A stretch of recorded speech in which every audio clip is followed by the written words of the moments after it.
ಹಸಿಮೆಣಸಿಕಾಯಿನ ಈ ಥರ ಕಟ್ ಮಾಡಿ ಹಾಕ್ತಾಯಿದ್ದೀನಿ. ಇಡೀ ಹಸಿಮೆಣಸಿನ್ಕಾಯಿ ಹಾಕಿದ್ರೆ ಈಗ ಇವಿಷ್ಟನ್ನು ನುಣ್ಣಿಗೆ ರುಬ್ಕೊಂಡ್ಬರ್ತೀನಿ. ಸ್ವಲ್ಪ ನೀರು ಹಾಕಿ. ಈರುಳ್ಳಿ ಎಲ್ಲ ಚೆನ್ನಾಗಿ ಫ್ರೈ ಆಗಿದೆ. ಈಗ ರುಬ್ಕೊಂಡಿರೋ ಮಸಾಲೆನ ಸೇರಿಸ್ತಾ ಇದ್ದೀನಿ. ಗೊಜ್ಜನ್ನ ಹಾಕಿ ಕಲಿಸ್ಕೊತೀನಿ. ಗೊಜ್ಜು ಮತ್ತು ನಿಂಬೆಹಣ್ಣಿನ ಚಿತ್ರಾನ್ನ ರೆಡಿಯಾಗಿದೆ. ನಮಸ್ಕಾರ ಸ್ನೇಹಿತರೆ, ಇವತ್ತಿನ ವಿಡಿಯೋದಲ್ಲಿ ನಿಂಬೆಹಣ್ಣಿನ ಚಿತ್ರಾನ್ನ ಮಾಡ್ತಾ ಇದ್ದೀನಿ. ಈ ಚಿತ್ರಾನ್ನಕ್ಕೆ ಬೇಕಾಗಿರುವ ಸಾಮಗ್ರಿಗಳು: 2 ಇಂಚು ಶುಂಠಿ, 1 ಕಪ್ ಕಾಯಿ ತುರಿ, 3 ಚಮಚ ಕೊತ್ತಂಬರಿ ಕಾಳು ಮತ್ತು 6 ಹಸಿಮೆಣಸಿನ್ಕಾಯಿ, ಕರಿಬೇವು ಸ್ವಲ್ಪ, 2 ಟೇಬಲ್ ಸ್ಪೂನ್ ಕಡಲೆಬೀಜ, 100 ಗ್ರಾಮ್ ಎಣ್ಣೆ, ಕೊತ್ತಂಬರಿ ಸೊಪ್ಪು, 2 ನಿಂಬೆಹಣ್ಣು, ಅರಿಶಿಣ, ರುಚಿಗೆ ತಕ್ಕಷ್ಟು ಉಪ್ಪು, ಸಾಸಿವೆ, ಜೀರಿಗೆ, ಕಡಲೆಬೇಳೆ, ಉದ್ದಿನಬೇಳೆ ತೊಗೊಂಡಿದ್ದೀನಿ. ಚಿತ್ರಾನ್ನ ಮಾಡೋದಕ್ಕೆ ಈ ಅಳತೆಯಲ್ಲಿ 1.5 ಗ್ಲಾಸ್ ಅಕ್ಕಿ ತೊಗೊಂಡು ಅನ್ನ ಮಾಡಿ ಇಟ್ಟಿದ್ದೀನಿ. ಈಗ ಹೇಗೆ ಮಾಡೋದು ಅಂತ ನೋಡೋಣ. ಮೊದಲಿಗೆ ಈ 3 ಹಸಿಮೆಣಸಿನ್ಕಾಯಿ, ಧನಿಯಾ ಮತ್ತು ಶುಂಠಿ ಹುರ್ಕೋಬೇಕು. ಈಗ ಕಡಾಯಿ ಬಿಸಿಯಾಗಿದೆ. ಇದಕ್ಕೆ 1 ಚಮಚ ಎಣ್ಣೆ ಹಾಕ್ತಾಯಿದ್ದೀನಿ. ಹಸಿಮೆಣಸಿನ್ಕಾಯಿನ ಈ ಥರ ಕಟ್ ಮಾಡಿ ಹಾಕ್ತಾಯಿದ್ದೀನಿ. ಇಡೀ ಹಸಿಮೆಣಸಿನ್ಕಾಯಿ ಹಾಕಿದ್ರೆ ಹಿಡಿಯುತ್ತೆ, ಅದರಿಂದ ಕಟ್ ಮಾಡಿ ಹಾಕ್ಕೋಬೇಕು. ಮತ್ತು ಇದು ಹುರ್ಕೋಬೇಕೀಗ. ಹಸಿಮೆಣಸಿನ್ಕಾಯಿ ಸ್ವಲ್ಪ ಕಲರ್ ಬರೋ ತನಕ ಹುರಿಬೇಕು.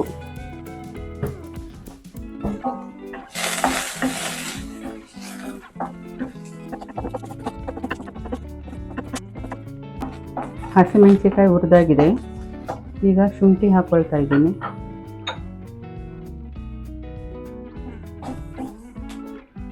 ಇದು 2 ನಿಮಿಷ ಹುರ್ಕೋಬೇಕು.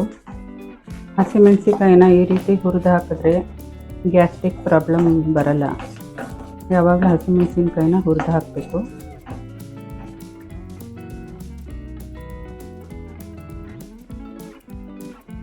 ಈಗ ಧನಿಯಾ ಹಾಕ್ಕೊಳ್ತಾ ಇದ್ದೀನಿ.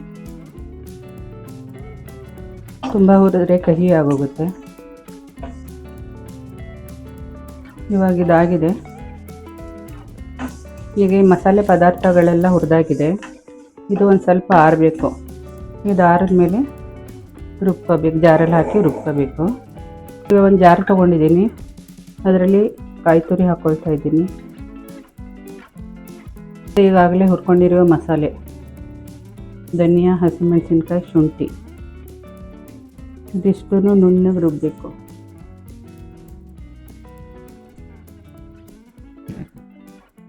ಈಗ ಇವಿಷ್ಟನ್ನು ನುಣ್ಣಿಗೆ ರುಬ್ಕೊಂಬರ್ತೀನಿ. ಸ್ವಲ್ಪ ನೀರು ಹಾಕಿ.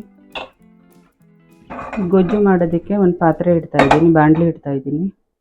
ಈಗ ಎಣ್ಣೆ ಹಾಕ್ಕೊಳ್ತಾ ಇದ್ದೀನಿ. ಮೊದಲಿಗೆ ಕಡಲೆ ಬೀಜ ಹುರ್ಕೋತಾ ಇದ್ದೀನಿ.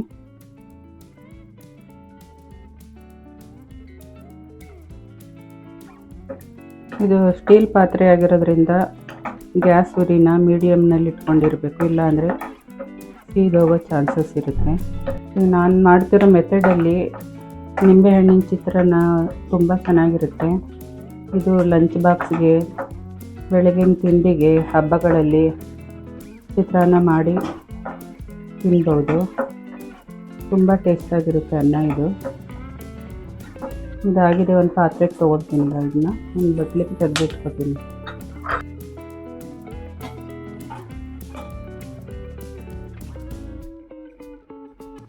ಒಂದು ಸ್ಪೂನ್ ಸಾಸಿವೆ ಹಾಕ್ತಾಯಿದ್ದೀನಿ.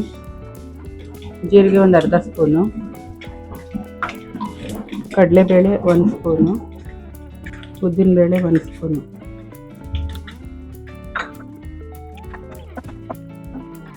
ಗ್ಯಾಸ್ ಉರಿ ಸಿಮ್ಮಲ್ಲಿ ಇಟ್ಕೊಂಡಿದ್ದೀನಿ. ಸಿಮ್ಮಲ್ಲಿ ಇಟ್ಕೊಂಡೇ ಮಾಡಬೇಕಂತ ಪಾತ್ರೆ ಸೀದಿ ಕರ್ಕಲಾಗೋಗುತ್ತೆ. 2 ಮೀಡಿಯಮ್ ಸೈಜ್ ಈರುಳ್ಳಿನ ಕಟ್ ಮಾಡಿ ಇಟ್ಕೊಂಡಿದ್ದೆ. ಹಾಕಿ ಮೆತ್ತಗಾಗೋ ತನಕ ಫ್ರೈ ಮಾಡ್ಕೋಬೇಕು.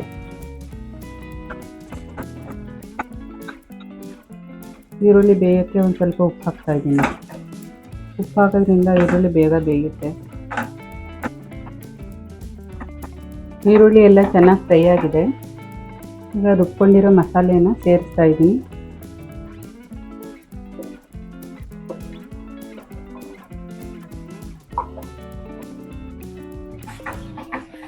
ಇದಕ್ಕೆ ನೀರು ಹಾಕಬಾರ್ದು ಜಾಸ್ತಿ.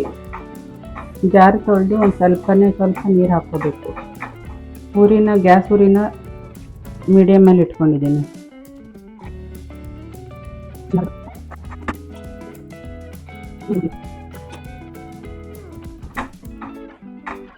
ಇದೊಂದು 5 ನಿಮಿಷ ಕುದಿಸ್ಕೋಬೇಕು. ಈ ಗೊಜ್ಜು ಹೀಗೆ ಗಟ್ಟಿಯಾಗಿರಬೇಕು. ಈ ಸ್ಟೇಜಲ್ಲಿ ಉಪ್ಪು ಹಾಕ್ತಾಯಿದ್ದೀನಿ. ರುಚಿಗೆ ತಕ್ಕಷ್ಟು ಉಪ್ಪು.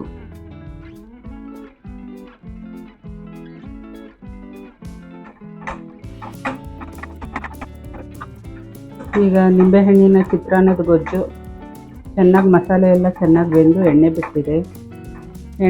ಈ ರೀತಿ ಎಣ್ಣೆ ಬಿಟ್ಟರೆ ಮಸಾಲೆ ಆಗಿದೆ ಅಂತ ಅರ್ಥ.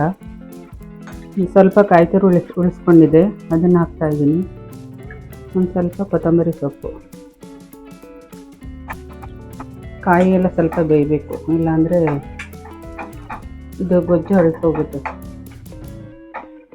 ಈಗ ಅನ್ನಕ್ಕೆ ಹಾಕಿ ಸ್ವಲ್ಪ ಗೊಜ್ಜನ್ನ ಹಾಕಿ ಕಲಿಸ್ಕೊತೀನಿ.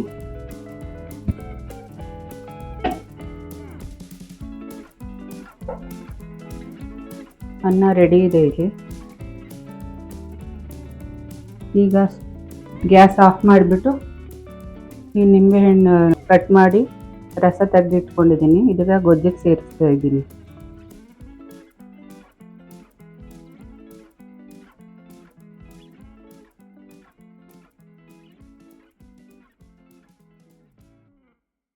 ಅನ್ನಕ್ಕೆ ಸ್ವಲ್ಪ ಹಾಕಿ ಕಲಿಸ್ಕೋಬೇಕು. ಎಷ್ಟು ಬೇಕು ಅಷ್ಟು ಕಲಸಿ ಉಳಿದಿದ್ದನ್ನ ಫ್ರಿಜ್ಜಲ್ಲಿ ಇಟ್ಕೊಂಡು ಯೂಸ್ ಮಾಡಬೇಕು. ಈಗ ಕಡಲೆ ಬೀಜ ಹಾಕ್ಕೊಳ್ತಾ ಇದ್ದೀನಿ. ಕೊತ್ತಂಬರಿ ಸೊಪ್ಪು ಕಲಿಸ್ಬೇಕು. ಕೈಯಲ್ಲೇ ಕಲಿಸಿದ್ರೆ ಅನ್ನಕ್ಕೆಲ್ಲ ಹೊಂದ್ಕೊಳ್ಳುತ್ತೆ ಗೊಜ್ಜು.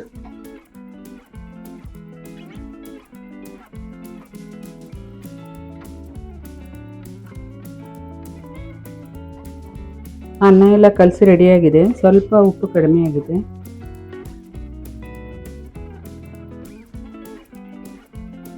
ಗೊಜ್ಜು ಮತ್ತು ನಿಂಬೆಹಣ್ಣಿನ ಚಿತ್ರಾನ್ನ ರೆಡಿಯಾಗಿದೆ.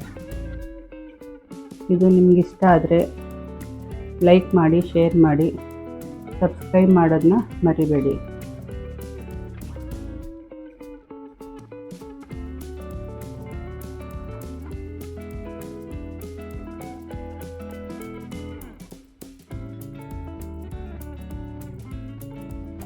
ನಾನು ಮಾಡಿರೋ ಅಳತೆಯಲ್ಲಿ ಇಷ್ಟು ಗೊಜ್ಜು ಉಳ್ಕೊಂಡಿದೆ. ಇದು ಇನ್ನೂ ಮತ್ತೆ 1.5 ಗ್ಲಾಸ್ ಅಕ್ಕಿ ಅನ್ನಕ್ಕಾಗುತ್ತೆ. ಮತ್ತೆ ಯೂಸ್ ಮಾಡ್ಕೋಬೋದು.